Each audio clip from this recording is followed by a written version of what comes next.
Hello welcome जय हिंद प्यारे दोस्तों फॉर्मेटिव स्टडी में आपका स्वागत है। आज इस वीडियो लेक्चर में हम पढ़ेंगे प्राकृतिक एवं मानव निर्मित वस्तुएं। ठीक है। इस चैप्टर से आपके 2 नंबर क्लियर हो जाएंगे।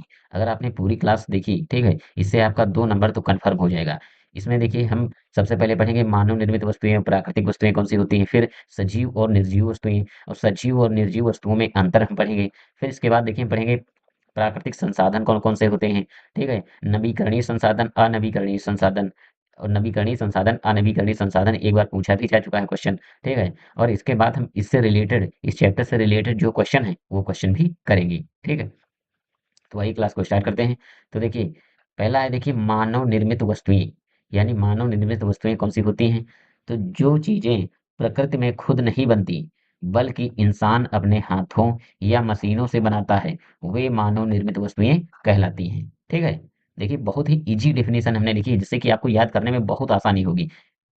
इतनी सिंपल डेफिनेशन है कि आप तुरंत याद कर सकते हैं। देखिए उदाहरण, सड़क है, मकान, कार, कपड़े, किताब, मोबाइल आदि, ये कैसी वस्तुएं हैं? मानव निर्मित वस्तुएं। अब चलिए समझते हैं प्राकृतिक वस्तुएं। तो देखिए जो चीजें या जो वस्तुएं प्रकृति में अपने आप बनती हैं और जिनका निर्माण मनुष्य नहीं करता, वे प्राकृतिक वस्तुएं कहलाती हैं। जैसे जैसे सूर्य है। सूर्य देखिए अपने आप बना है, ऐसा तो नहीं किसी इंसान ने बनाया है। चंद्रमा है, तारे हैं, पहाड़ है, पर्वत है, ये सब क्या है? सभी हैं प्राकृतिक वस्तुएं। ठीक है। और देखिए प्राकृतिक नदियाँ, पहाड़, झीलें, पेड़, पौधे, फूल, फल, हवा, पानी, मिट्टी, जीव जंतु, ये सब क्या है? प्राकृतिक। अब देखिए प्राकृतिक संसाधन। ठीक है। यानी प्राकृतिक संसाधन कौन से होते हैं? वह सब कुछ जो हमें प्रकृति से बिना किसी मानव निर्मित प्रक्रिया के प्राप्त होता है और जिसका उपयोग हम अपनी जरूरतों के लिए करते हैं, उसे प्राकृतिक संसाधन कहते हैं। ठीक है। यानी प्राकृतिक संसाधन किसे कहते हैं? तो देखिए आपको ये डिफिनीशन आपको याद कर लेनी है, बहुत ही आसान है। तो देखिए प्रमुख प्राकृतिक संसाधन क्या हैं? ठीक है। तो देखिए प्रश्न है जैसे प्रमुख प्राकृतिक संसाधन क्या हैं? तो समझिए, जैसे पहली है वायु। वायु कैसी है? ये प्राकृतिक संसाधन है। जल है, कैसा है? प्राकृतिक संसाधन है। तो देखिए पृथ्वी ही एकमात्र ऐसा ग्रह है जिसके चारों ओर ऑक्सीजन युक्त वायुमंडल है। ठीक है। यही कारण है कि यहाँ जीवन है। अगर देखिए वायुमंडल में अगर ऑक्सीजन नहीं होती तो यहाँ जीवन संभव नहीं था। वायु में विभिन्न गैसों की मात्रा निश्चित है। जैसे ऑक्सीजन पूछा जाए, ठीक है, तो ऑक्सीजन की भी मात्रा देखिए निश्चित है। यानी 21% क्या पाई जाती है? ऑक्सीजन। अगर कहा जाए कि नाइट्रोजन, ठीक है, तो नाइट्रोजन पाई जाती है देखिए 78%। तो इनकी जो मात्रा है निश्चित है।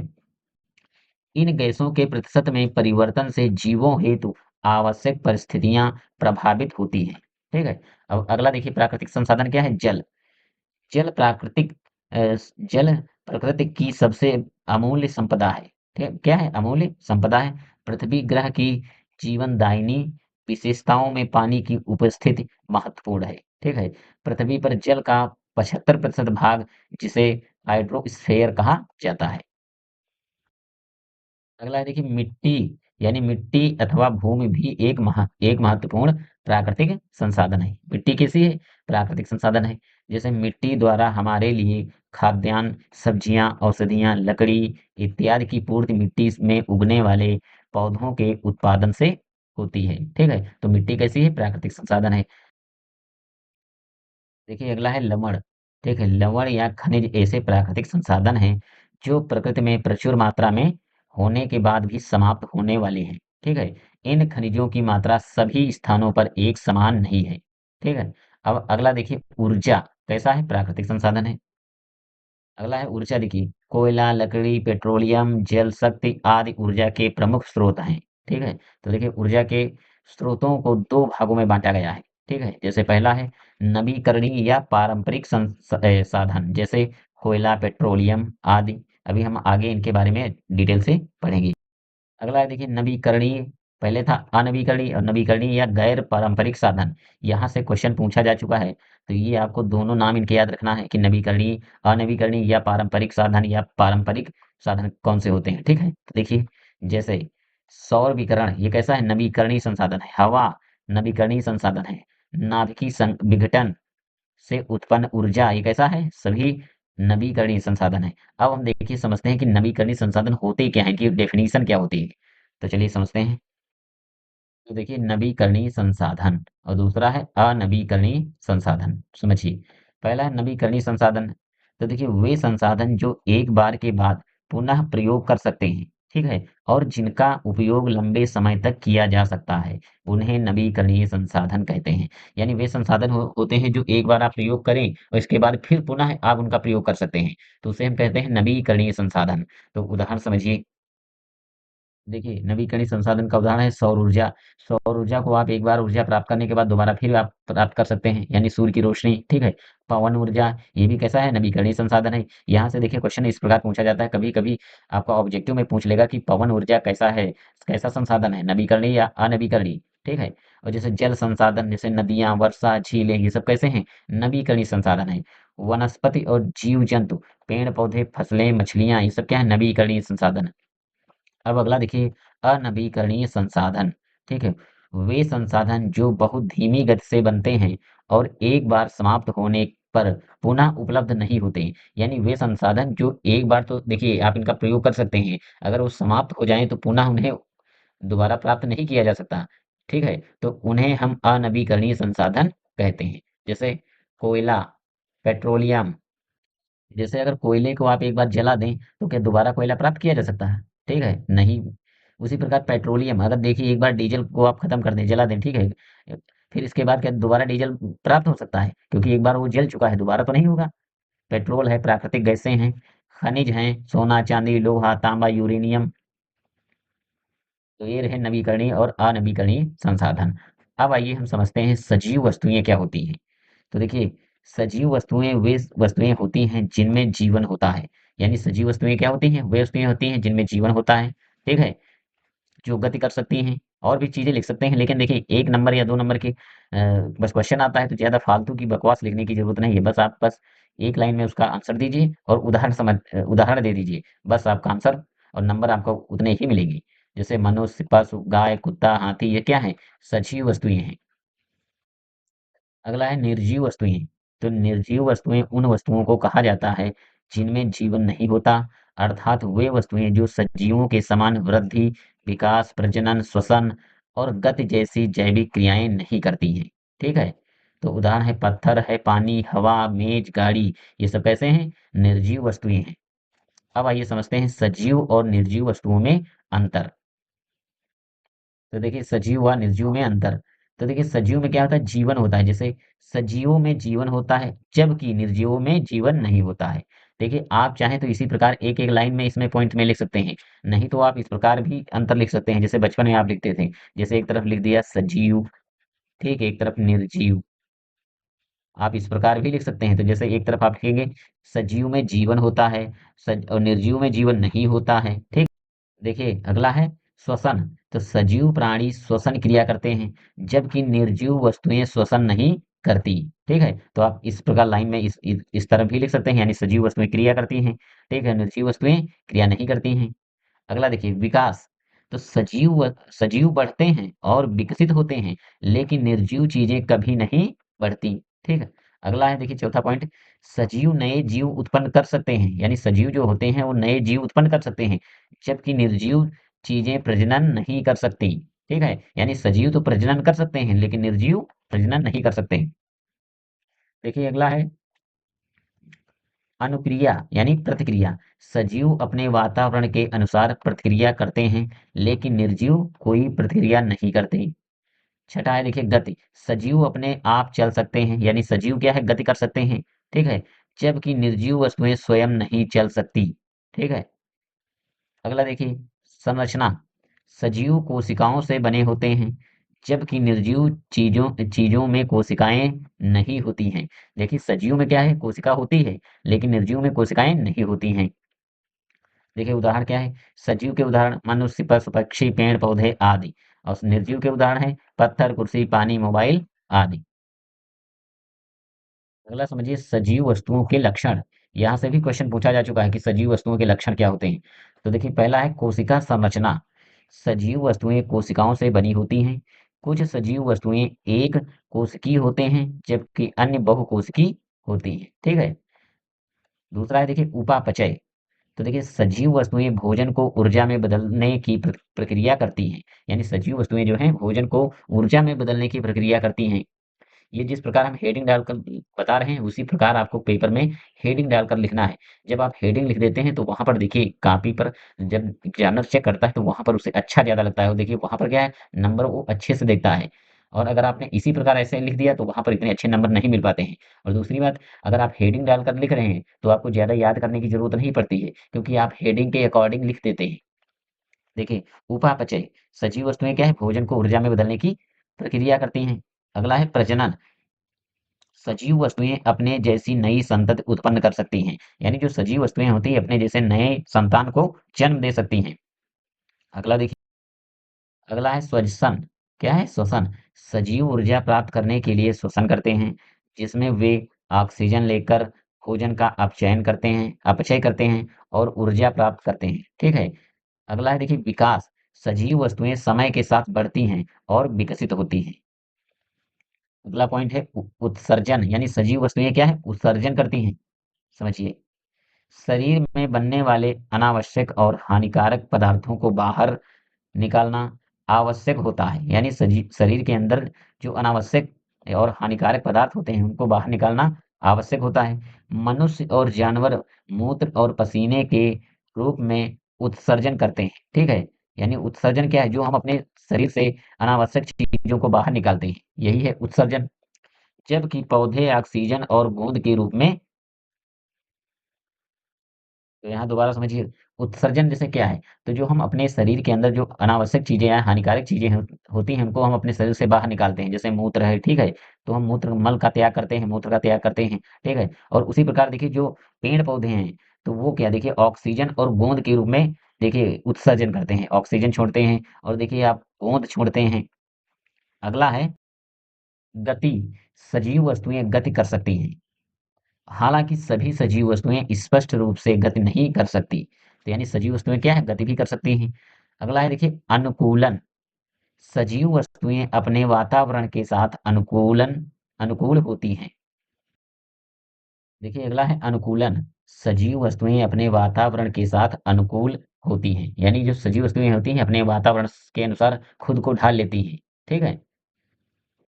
तो देखिए ये तो रहे सजीव वस्तुओं के लक्षण। ठीक है। अब देखिए प्रश्न है इससे बनने वाले, देखिए इस लेसन से किस हिसाब से प्रश्न आएंगे। देखिए जलीय पौधों को क्या कहा जाता है ये इससे पहले पढ़ चुके हैं। तो जलीय पौधों को जलोद्रभिद कहते हैं। जलोद्रभिद कहते हैं। क्या कहते हैं जलोद्रभिद। पक्षियों के लिए देशांतरण का क्या महत्व है? ठीक है। ये देखिए जो क्वेश्चन हमने लिए हैं इसी लेसन के हैं। तो देखिए उत्तर है पक्षी भी मनुष्य की भांति अपने आवश्यकताओं और तथा पर्यावरणीय अनुकूलन हेतु एक स्थान से दूसरे स्थान पर चले जाते हैं।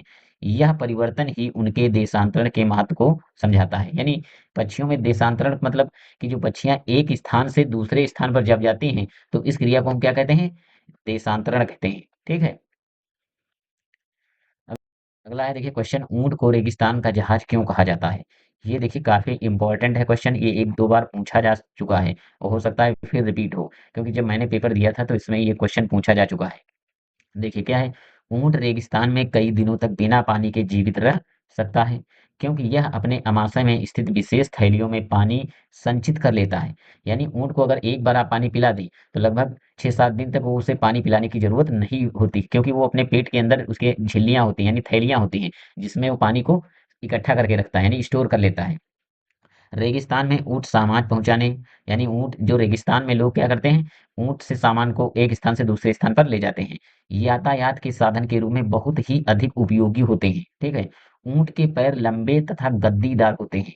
ऊँट के पैर देखिए जो कैसे होते हैं इस प्रकार आपने देखा होगा अगर कभी आप राजस्थान जाइए तो राजस्थान में जब आप जाएंगे तो वहां पर देखिए ऊँट को आप देखेंगे तो राजस्थान में है क्या देखिए रेगिस्तान ज्यादातर राजस्थान में है। वहां पर बहुत ज्यादा बालू होती है तो वहां पर अगर आप घोड़ा लेकर जाएंगे तो घोड़ा वहां काम नहीं आएगा। वहां लेकिन ऊंट से बहुत ज्यादा काम होते हैं। ऊंट के पैर गद्दीदार होते हैं जिससे उसे बालू में चलने के लिए काफी मदद करते हैं। देखिए इसके पैरों के लक्षण उसे मरुस्थल की रेतीली भूमि पर मीलों चलने तथा दौड़ने में सहायता करते हैं। इसलिए इसे रेगिस्तान का जहाज कहते हैं। ठीक है। अगला क्वेश्चन है, हमारे शरीर में कितनी ज्ञानेंद्रियां पाई जाती हैं, नाम लिखिए। 2016 का क्वेश्चन है। आंख है, नाक, कान, जीभ तथा त्वचा। अगला क्वेश्चन है, कीट भक्षी पौधों की विशेषता व नाम लिखिए। 2017 का क्वेश्चन।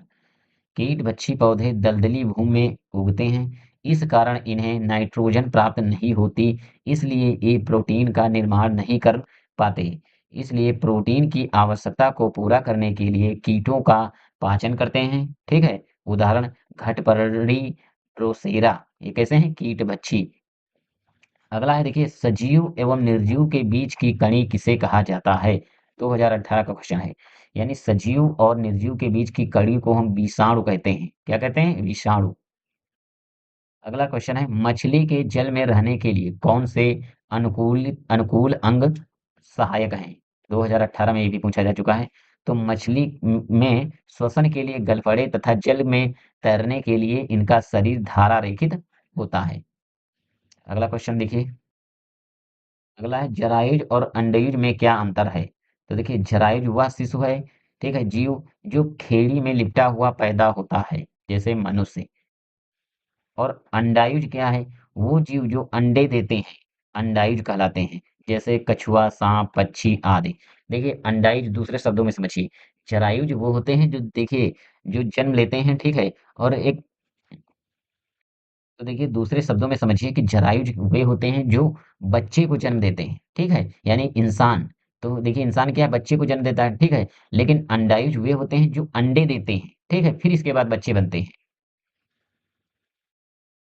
अगला क्वेश्चन है, सजीवों के किन्हीं चार महत्वपूर्ण लक्षणों का वर्णन कीजिए। ठीक है। तो जिनके आधार पर सजीवों को पहचाना जा सकता है। तो 2019 का क्वेश्चन है। तो देखिए, सभी सजीवों में कुछ विशेष लक्षण पाए जाते हैं, जिनके आधार पर उन्हें निर्जीव वस्तुओं से पृथक किया जा सकता है। ये लक्षण निम्नलिखित हैं। जैसे पहला है, निश्चित आकार एवं माप। इनका देखिए, सजीव जो होते हैं, इनका निश्चित आकार होता है, ठीक है, उनकी माप होती है। और दूसरा पॉइंट है, कोशिकीय संरचना होती है इसमें। और शारीरिक संगठन होता है। और उपापचय होता है। ठीक है? तो ये सजीवों के देखिए 4 प्रमुख लक्षण हैं। देखिए, आज की क्लास को आज अब यहीं पर हम विराम देते हैं। और देखिए, प्राकृतिक एवं मानव निर्मित वस्तुएं, ये जो लेसन है, इसमें बस देखिए, जितने हमने क्वेश्चन बताए हैं और जितना हमने थ्योरी बताई है, बस इसी से रिलेटेड क्वेश्चन पूछा जाता है। बस इससे बाहर आपको पढ़ने की जरूरत नहीं है। तो फालतू की चीजों से, जैसा हम पहले भी बोल चुके हैं, आपको बचना है। ठीक है। और देखिए, साइंस में हमने सारे चैप्टर कंप्लीट कर लिए हैं। अब हम डेली साइंस का देखिए रिवीजन आपको करवाएंगे। पहले देखिए, अगर ऑब्जेक्टिव करवा देंगे सबसे पहले, तो फिर इसके बाद हम करा देंगे वो जितने अतिलघुत्री और लघुत्री क्वेश्चन होते हैं, जिससे कि देखिए, साइंस में आपका एक भी क्वेश्चन छूटेगा नहीं और आप बहुत अच्छे से तैयार होकर जाएंगे। ठीक है। जैसा कि हम टारगेट भी लेकर चले हैं 90 प्लस। ठीक है। अगर आप इस हिसाब से, हमारे हिसाब से पढ़ते गए, तो आपके नंबर देखिए 90 प्लस परसेंटेज आपका आएगा। बस आपको क्या करना है? रेगुलर पढ़ाई करते रहना है। और देखिए, फालतू की चीजों से बचिए। देखिए, हमने देखिए जो जितना आपको साइंस में पढ़ाया है, ये सारे चैप्टर भी कंप्लीट कर लिए। और आपको देखिए, फालतू का ऐसा नहीं है कि बहुत घंटों लंबी-लंबी क्लासेस रखी हो, क्योंकि यहाँ पर इतना ही देखिए 25 का पूर्णांक होता है, इसका पेपर जो होता है 25 का होता है। इसमें ज़्यादा इतना डिटेल में ना पढ़ने की ज़रूरत होती है, ना डिटेल में इतना आता है, ठीक है? और जितना बताया है, उससे बाहर एक भी क्वेश्चन आपका नहीं होगा। अगर हाँ, कुछ अगर छोटी-छोटी चीज़ें अगर कोई छूटी है, तो वो सब अतिलघुत्री और बहुविकल्पी जब क्वेश्चन हम अब लगातार करेंगे, तो उसमें सारा कुछ क्लियर हो जाएगा।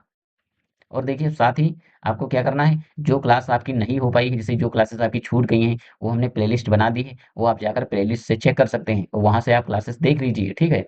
अब देखिए, इसके बाद हम एक नया सब्जेक्ट, या तो बाल विकास और शिक्षण अधिगम, इसी में से आप ये सब्जेक्ट भी चालू कर देंगे।